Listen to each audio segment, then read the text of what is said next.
పేద పిల్లలకు ఆంగ్ల భాష నేర్చుకునే హక్కు లేదా? హైకోర్టు సీనియర్ న్యాయవాది ఎగ్గోని జయరాజ్. రాష్ట్రంలోని పేద బడుగు బలహీన వర్గాల పిల్లలకు ఆంగ్ల భాష నేర్చుకునే హక్కు లేదా అంటూ హైకోర్టు సీనియర్ న్యాయవాది ఎస్సీ ఎస్టీ లాయర్స్ ఫోరం అధ్యక్షుడు, బార్ కౌన్సిల్ మాజీ అధ్యక్షుడు ఎగ్గోని జయరాజ్ అన్నారు. ఏప్రిల్ 14, 2020న రాష్ట్ర ప్రభుత్వం తెలుగు భాష స్థానంలో ఇంగ్లీష్ భాషను బోధించాలని రాష్ట్ర ప్రభుత్వం తీసుకొని వచ్చిన జీవో నంబర్ 81, 85లను రద్దు చేసిందని, ఇది ఎంతో బాధాకరమని ఆయన అన్నారు. ఈ రాష్ట్రంలో ఎస్సీ ఎస్టీ బీసీ మైనారిటీ వర్గాలకు చెందిన ప్రజలు వేలాది రూపాయలు ప్రైవేట్ కార్పొరేట్ పాఠశాలలకు చెల్లించలేక తమ పిల్లలను ప్రభుత్వ బడులకే పంపిస్తున్నారని ఆయన తెలిపారు. ప్రభుత్వ పాఠశాలల్లో ఇంగ్లీష్ బోధన లేక ఎంతో కష్టపడి అప్పులు చేసి వేలాది రూపాయలు వెచ్చించి ప్రైవేట్ కార్పొరేట్ పాఠశాలకు పంపిస్తున్నామని, ఇది మాకు శక్తికి మించిన పని అని ఆయా వర్గాలు ఆవేదన వ్యక్తం చేస్తున్నట్లు ఆయన తెలిపారు. దీన్ని గమనించిన వైఎస్ జగన్మోహన్ రెడ్డి ప్రభుత్వం వచ్చే విద్యా సంవత్సరం నుంచి అన్ని ప్రభుత్వ పాఠశాలల్లో 1 నుంచి 6వ తరగతి వరకు ఇంగ్లీష్ లోనే బోధన చేయాలని ఉత్తర్వులు జారీ చేయడం,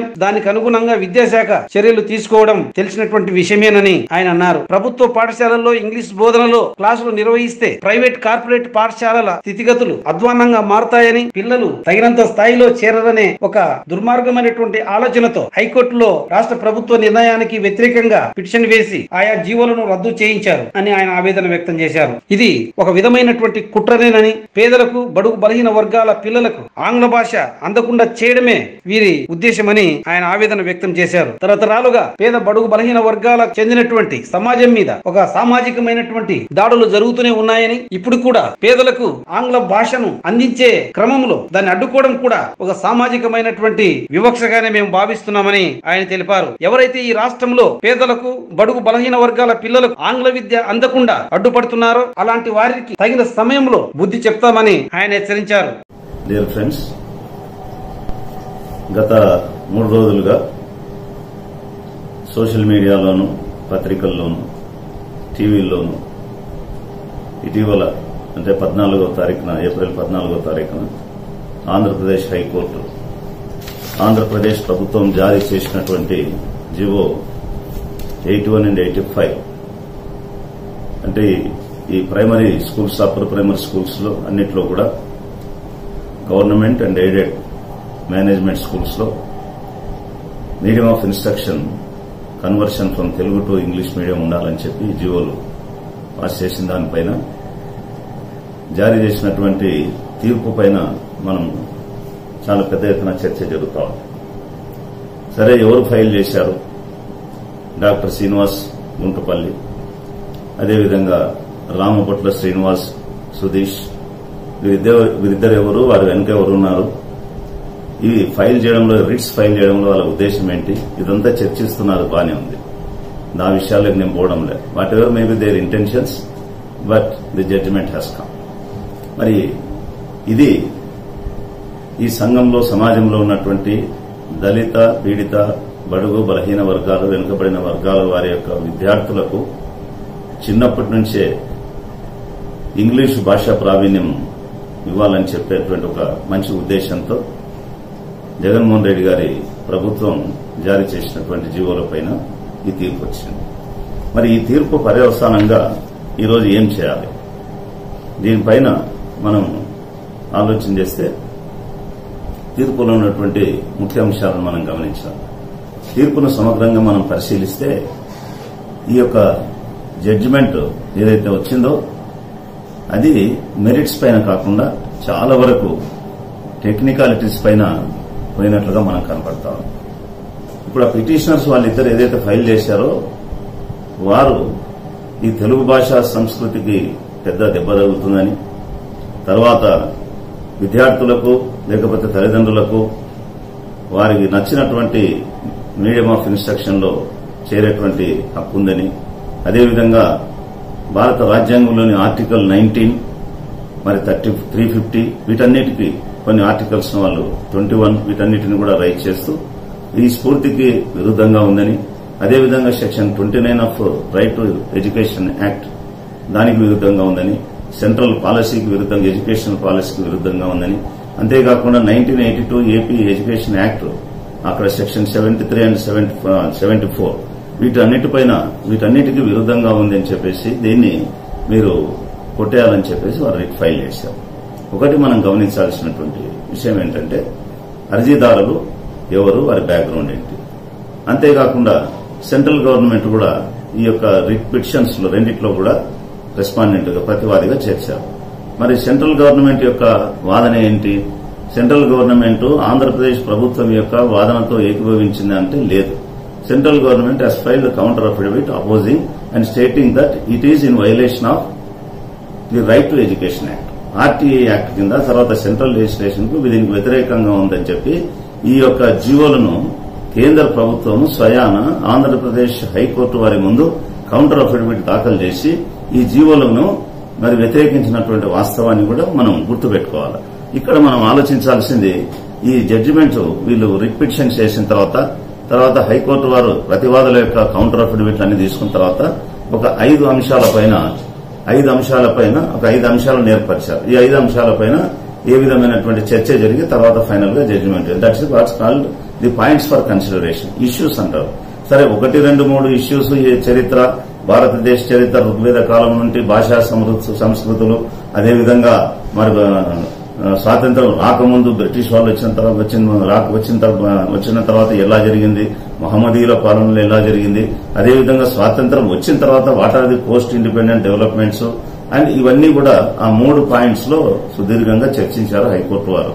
దాంట్లో ఆ యొక్క విషయాల్లో కూడా నేను పోదలుచుకున్నాను. I'm not going in to those aspects, but they are 2 other important issues on which the High Court has discussed. One is what are the constitutional and legal provisions touching the right to education of the children along with the relevant central and state enactment and rules, and whether this GO 85 dated 2011-2009 issued by the government of Andhra Pradesh converting medium of instruction to English in primary stages of education is in conformity with the historic backdrop and also in conformity with the provisions of law and not contrary to the policies of the central government. So these are the 2 important issues. వీటిపైన మనం చర్చించాల్సిన అవసరం ఉంది. మీరు Andhra Pradesh high court వారు ఏ విధమైనటువంటి opinion తీసుకున్నారు after going through the petitioners version and also the respondents version. అంటే అర్జీదారులు ఎవరైతే పిటిషన్ వారిది, తర్వాత respondents including the state governments, మధ్యలో కొంతమంది ఇంటర్వ్యూనర్స్ కూడా చేరారు. వీళ్ళందరినీ చేరిన తర్వాత అన్ని చూసిన తర్వాత these are the important points and ఈ రెండు ఇష్యూస్ చాలా ఇంపార్టెంట్. దానికి మనం ఒకసారి ఆలోచన చేస్తే ఇక్కడ ఈ జడ్జిమెంట్ లో మరి వారి యొక్క వాదనలు, వీరి యొక్క వాదనలు ఏమైనా ఉన్నదంటే medium of instruction or curriculum ఏదైనా గానీ చేయవలసింది స్టేట్ గవర్నమెంట్ కాదు, competent authority and exclusive academic authority ఒకటి ఉన్నది. ఆ competent authority as per the norms అయితే సెంట్రల్ గవర్నమెంట్ లో ఎన్సీఆర్టీ అండ్ స్టేట్ గవర్నమెంట్ లో ఎస్సీఈఆర్టీ. సో ఎస్సీఆర్టీ ఇవి 2 ఉన్నాయి. State government has no power, even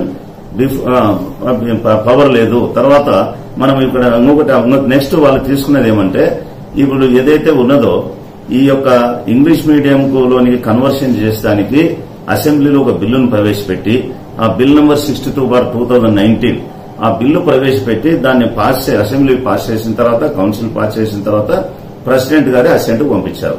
so even before obtaining the assent of the president of India ఇది ఈ విధంగా GO issue చేయడం ఇది ఇల్లీగల్ అనేది వాళ్ళది ఒక మెయిన్ పాయింట్. రెండవది ఏమంటే సెక్షన్ 21 ఆఫ్ ఆర్టీ యాక్ట్ ఈ స్కూల్ మేనేజ్మెంట్ కమిటీస్ లేకపోతే పేరెంట్స్ అసోసియేషన్స్ ఏవైతే ఉన్నాయో ఈ పేరెంట్స్ అసోసియేషన్స్ యొక్క ప్రధానమైనటువంటి బాధ్యత ఏంటంటే monitor the working of the schools to prepare and recommend plans for the development and it is not for them to decide what should be the medium of instruction to their people.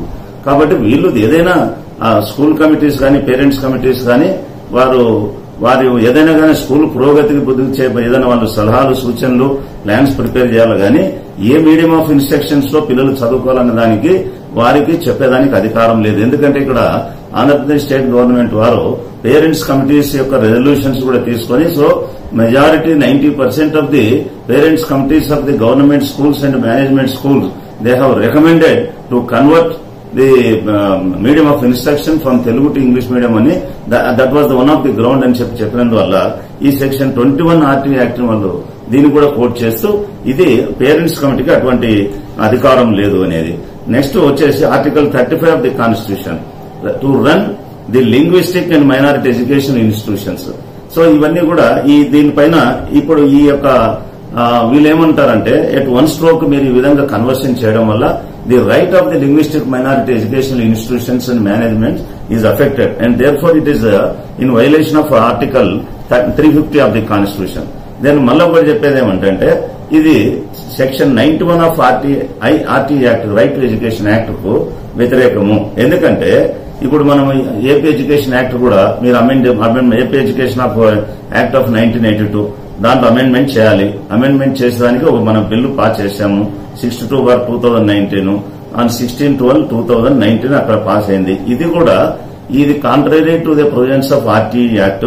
కాబట్టి ఇంకొకటి even issuing GO even prior to the assent of the government of the president of India, ఇది కూడా repugnant to the provisions of central act అని చెప్పేసి అదొక ప్రధానమైనటువంటి ground. ఇవన్నిటిని కూడా మనం ఒకవేళ ఈ జడ్జిమెంట్ మనం పరిశీలన చేస్తే పారాస్ నంబర్ 52 నుంచి మిగతా 94 పారాస్ వరకు దీన్ని డిస్కస్ చేస్తూ వచ్చారు. డిస్కస్ చేస్తూ వచ్చి ఇది 92 pages judgement, 94 paras.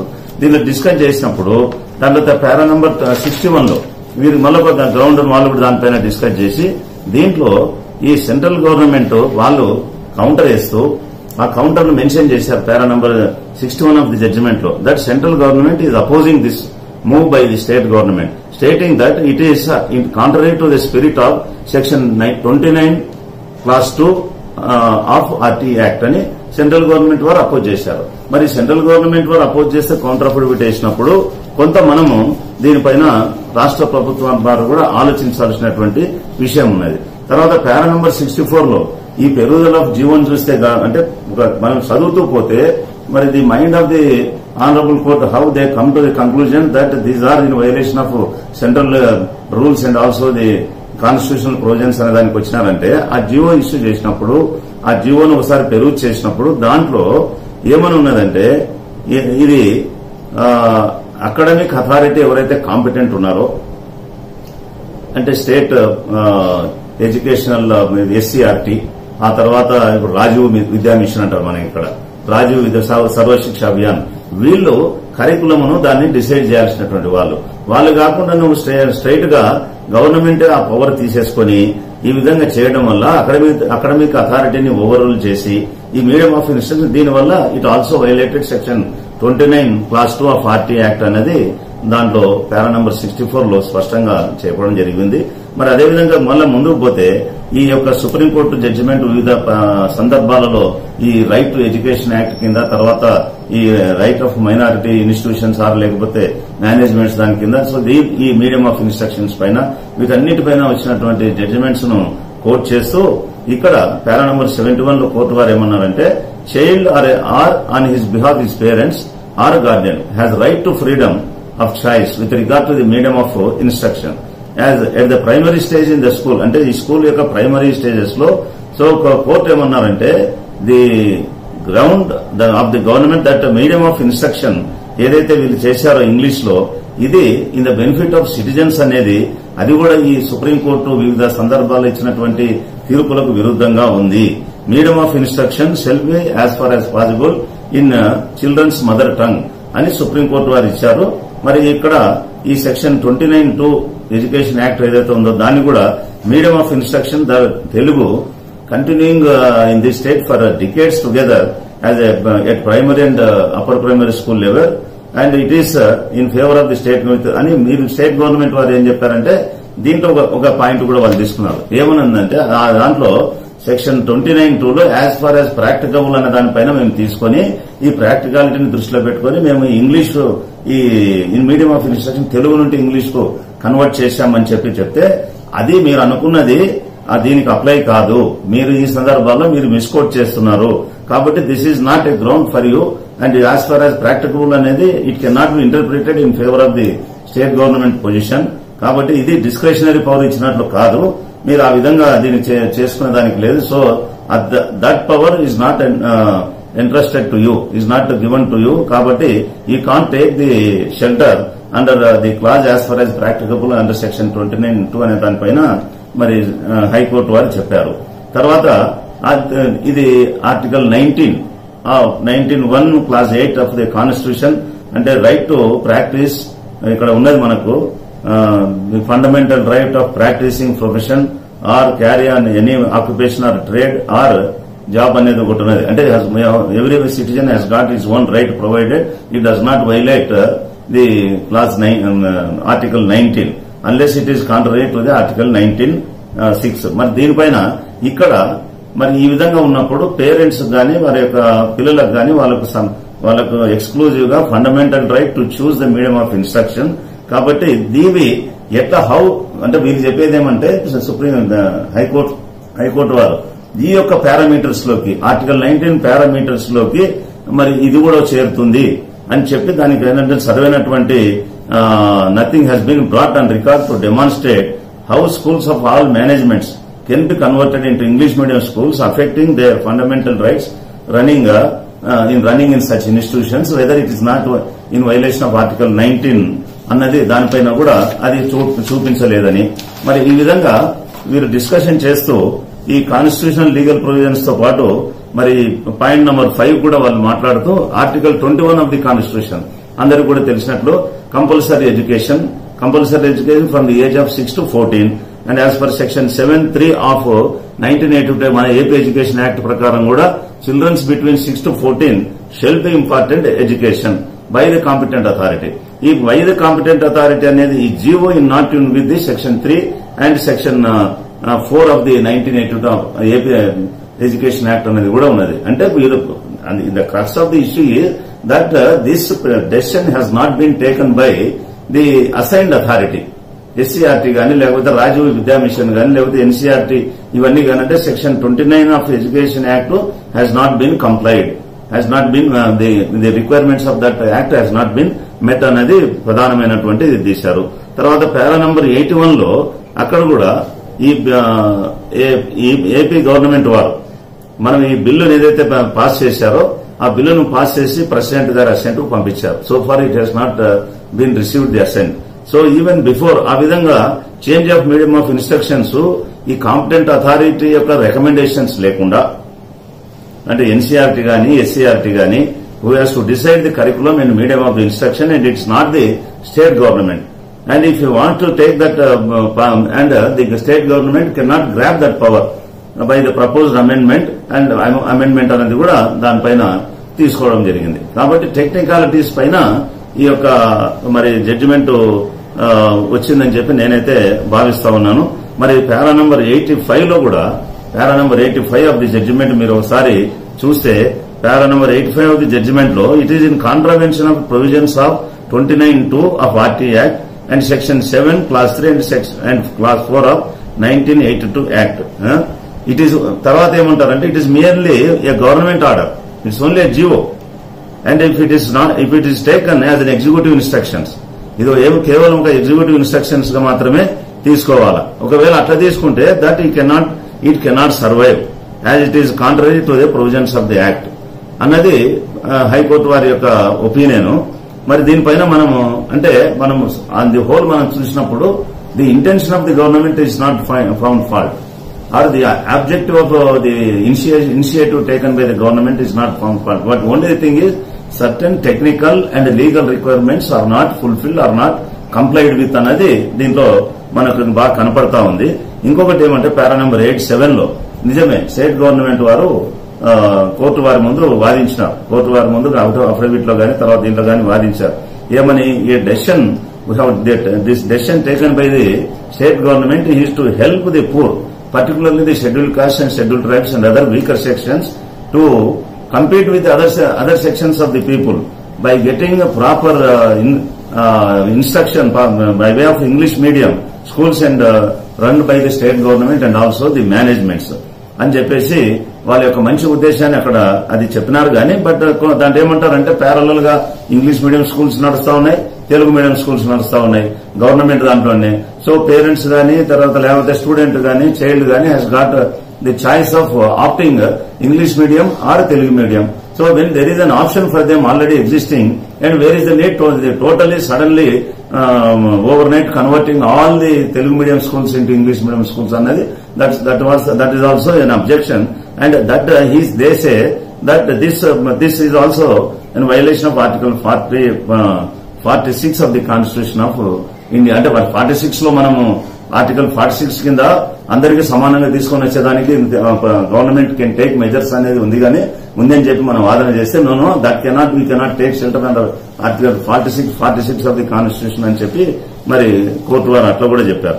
So it abrupt change of without any basis A GO cannot be issued and it's a matter of concern అని అకాడమిషియన్స్ చాలా మంది మనం చూసినాం కదండి. ఇంగ్లీష్ మీడియం ఇది కన్వర్ట్ చేసినప్పుడు చాలా మంది భాషా పండితులు ఎంతో గుండెలు బద్దలు కొట్టుకున్నారు. కానీ వాళ్ళ పిల్లలు ఎక్కడ చదువుతున్నారో మనకు తెలియదు. వాళ్ళ పిల్లలందరూ కూడా మరి ఈరోజు కార్పొరేట్ స్కూల్స్ లో చదువుతున్నారు. The intention of the government is to impart the education in English medium to all the weaker sections, so that they can cope up with the pressure of the education and also can compete and come up along on par with other sections of the people.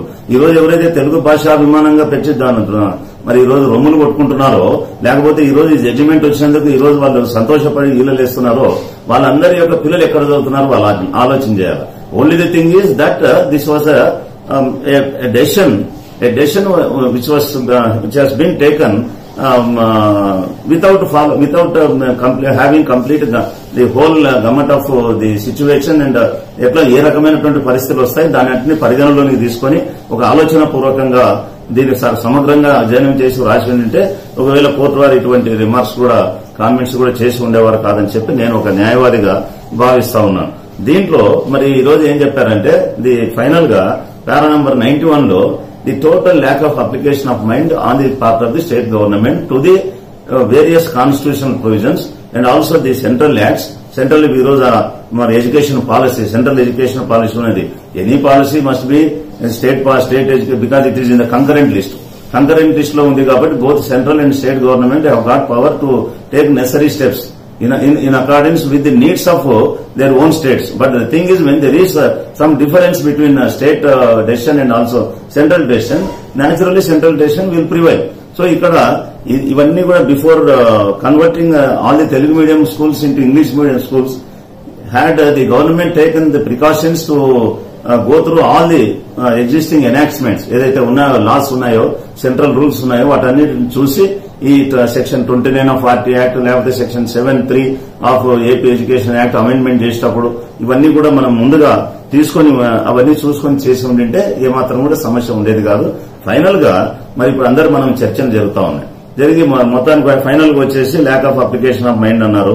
తర్వాత ఇవన్నీ కూడా technical decisions. There for the decision of the state government for converting the medium of instruction from Telugu to English cannot be sustained and it is against the national education policy or the educational acts అని చెప్పేసి దాన్ని set aside చేశారు. Now the thing is what remains is the appealing to the apex court. Appealing to the appeal court లేదా మరి కొంతమంది కొంత opinion చెప్పారు. ఆ ఒపీనియన్ ఏం చెప్పారంటే ఇది ఎంత తొందరగా బిల్లును మనం ప్రెసిడెంట్ గారు అసెంట్ తీసుకుంటే దాన్ని మనం అంత తొందరగా మంచిదేని అన్నారు. బట్ ఒక్కటి మనం గమనించాల్సిన విషయం ఏమంటే పారా నంబర్ లాస్ట్ పారాలో దీన్ని సెటిసైడ్ చేస్తూ కోర్టు వారు ఏమన్నారంటే ఈ GO is against the spirit of constitutional provisions. తర్వాత the amendment so prepared by the state government is repugnant and without assent it cannot confer any power on the state government to issue the said GO. తర్వాత ఏం చెప్పారంటే మరి ఇప్పుడు వాళ్ళు ఏమంటున్నారు amendment itself is repugnant to the acts అంటున్నారు. Repugnant to the acts అంటే రేపు పొద్దున ఒకవేళ అసెంట్ వచ్చినా కూడా then there is another possibility of these people ఎవరు రాంబోట్ల లేకపోతే ఇంకా డాక్టరు అలాంటి వాళ్ళు మళ్ళీ పోయి లేదు ఎందుకంటే ఒక ఫైండింగ్ ఇచ్చిన తర్వాత దీన్ని హౌ టు ఓవర్కమ్ అనేది కూడా గవర్నమెంట్ ఆలోచన చేయాల్సినటువంటి అవసరం ఉంది. దాని యాక్చువల్ గా what is the actual word used by the honourable court is that it cannot confer any power to the state government to issue such GO. So ఇక్కడ ఈ అమెండ్మెంట్ ను last para just I will read for your benefit. Last para 93 of the judgment. దీనివల్ల ఏమంటే ఒకవేళ ఇప్పుడు government get the assent of the president of India for the amendments, whether that can stand to the scrutiny of the law అనేది కూడా ఒకటి మనం ఆలోచన చేయాలి. ఎందుకు because of the comment there in the para number ఒక్కటి చదువుతాను చూడండి. In view of the discussion so made herein above, the inescapable conclusion which can be arrived is that GOMS number 85 dated so and so is against the spirit of various constitutional provisions and the amendment so proposed by the state government is repugnant and without its assent it cannot confer any power to the state government to issue a said GO. ఈ particular observation of the court honourable హైకోర్టును కూడా మనం దృష్టిలో పెట్టుకుని ఈసారి దానికి పకడ్బందీగా దాన్ని మరి తయారు చేయాల్సిన బాధ్యత ఆంధ్రప్రదేశ్ ప్రభుత్వం పైన ఉంది. ఇక్కడ ఒక్కటి మనం గమనించాల్సింది, పేద ప్రజలకు ముఖ్యంగా బడుగు బలహీన వర్గాల ప్రజలకు ఈరోజు కార్పొరేట్ స్కూల్స్, కార్పొరేట్ సంస్కృతి ఉన్నది. కార్పొరేట్ స్కూల్స్ వాళ్ళు let them have their own curriculum, they let them because right to education act ఉన్నది. ఎక్కడ ఎవరైనా ఇష్టం వచ్చినట్టు చేయవచ్చు. బట్ పేదవాళ్ళు 70%, 80% ఉన్నటువంటి వాళ్ళు రోజువారీ కూలీలు, లేకపోతే scheduled cost, scheduled tribes, weaker section, backward classes, మరి మైనారిటీ, వీళ్ళంతా కూడా మరి ఈ రోజు వాళ్ళకి గవర్నమెంట్ స్కూల్స్ తప్ప వేరే మార్గం లేదు. కాబట్టి ఈ గవర్నమెంట్ స్కూల్స్ లో ఇంగ్లీషు భాషలో ఇన్స్ట్రక్షన్ ఏదైతే మీడియం ఆఫ్ ఇన్స్ట్రక్షన్ ఇస్తే వీళ్ళకెందుకు కడపమంటారో అర్థం కావడం లేదు.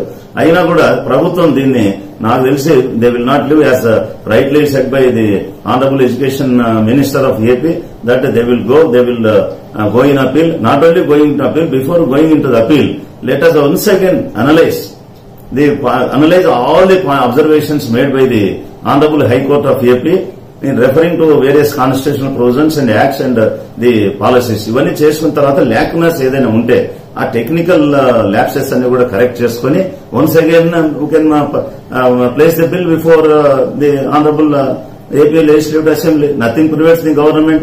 Only thing is we have to come up in a comprehensive manner. ఆ విధంగా తప్పనిసరిగా మరి చర్యలు తీసుకోవాల్సిందే. ఇది తప్పనిసరిగా ఇది చట్టం కావాల్సిందే. పేద ప్రజలకు ఇంగ్లీష్ భాషలో మరి instructions right from the childhood వాళ్ళకు రావాల్సిందే. ఇది రావాల్సిన బాధ్యత ఉంది. దీనిపైన ఎవరైనా వ్యతిరేకిస్తే వాళ్ళకు ఉన్నటువంటి ఆ యొక్క ఫ్యూడల్ మెంటాలిటీ ఎంతసేపు ఉన్నా వీళ్ళు వాళ్ళ చేతి కిందనే ఉండాలి అన్నటువంటి భావన ఉన్నటువంటి వాళ్ళు వేసిన ఈ పిల్లు వేసినటువంటి వాళ్ళు, వేసిన వారు వెనుక ఉన్నటువంటి వారు, వారందరి యొక్క ఉద్దేశం కూడా అదే. ఈ బడుగు బలహీన వర్గాల వారు పైకి రాకూడదు.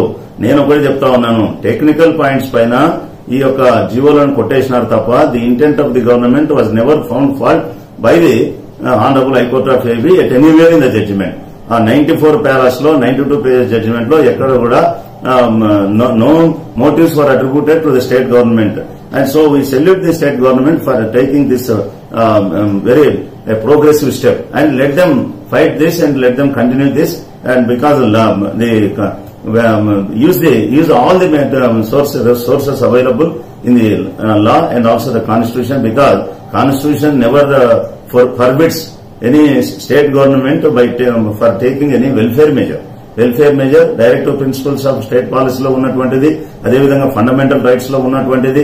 మరి ఈ రోజు మరి స్పెషల్ మెజర్స్ బడుగు బలహీన వర్గాల వారి కొరకు వారి యొక్క అభ్యున్నతి కోసం తీసుకోవాలన్నటువంటి ఈ కాన్స్టిట్యూషనల్ రెస్పాన్సిబిలిటీని స్టేట్ డిశ్చార్జ్ చేసేటప్పుడు ఇటువంటి మైనర్ హికప్స్ ఇవన్నీ వస్తూ ఉంటాయి. వాటన్నింటిని కూడా ఓవర్కమ్ కావాల్సిన అవసరం ఉంది. ఈ సందర్భంలో నేను ప్రభుత్వం వారి మరి ఈ రోజు మనం న్యాయవాదులంగా మనం కూడా దీన్ని ఇంపాషనేట్ దానికి మనం ఒక ఆబ్జెక్టివ్ గా దీన్ని జడ్జిమెంట్ మనం అనలైజ్ చేసి ఎక్కడెక్కడైతే టెక్నికల్ లూప్ హోల్స్ ఉన్నాయో వాటన్నిటిని కవరప్ చేసి ఒక కాంప్రహెన్సివ్ లెజిస్లేషన్ తీసుకొని వచ్చి తిరిగి దీన్ని మరి అవసరమైతే అసెంబ్లీలో రీఇంట్రడ్యూస్ చేసి బిల్లును పాస్ చేసి చట్ట సవరణ చేయాలని చెప్పి నేను రాష్ట్ర ప్రభుత్వాన్ని కోరుతూ, అదేవిధంగా ఈ విధంగా పేదలకు విద్య మరి కార్పొరేట్ విద్య అందించబడకుండా అడ్డుపడేటువంటి శక్తుల పట్ల అప్రమత్తంగా ఉండాలి. నేను ఒకటి గమనించాలి, వీళ్ళందరూ కూడా మనల్ని ఏం చేస్తారంటే మతం పేరుపైనో లేకపోతే కులం పేరుపైనో మనం విడదీసే ప్రయత్నం చేస్తారు. అటువంటి శక్తులు చాలా మంది పనిచేస్తా ఉన్నారు. మనం జాగ్రత్తగా ఉండాలి. జాగ్రత్తగా ఉండి వాళ్ళు వెనుక చేస్తున్నటువంటి పరిస్థితులను అన్ని కూడా జాగ్రత్తగా పెట్టుకుని ఇటువంటి మంచి ప్రోగ్రెసివ్ మెజర్స్ గవర్నమెంట్ తీసుకున్నప్పుడు you must stand by the government అని చెప్పి నేను మీకు అందరికీ కూడా మనవి చేస్తూ సెలవు తీసుకుంటున్నాను. Thank you very much.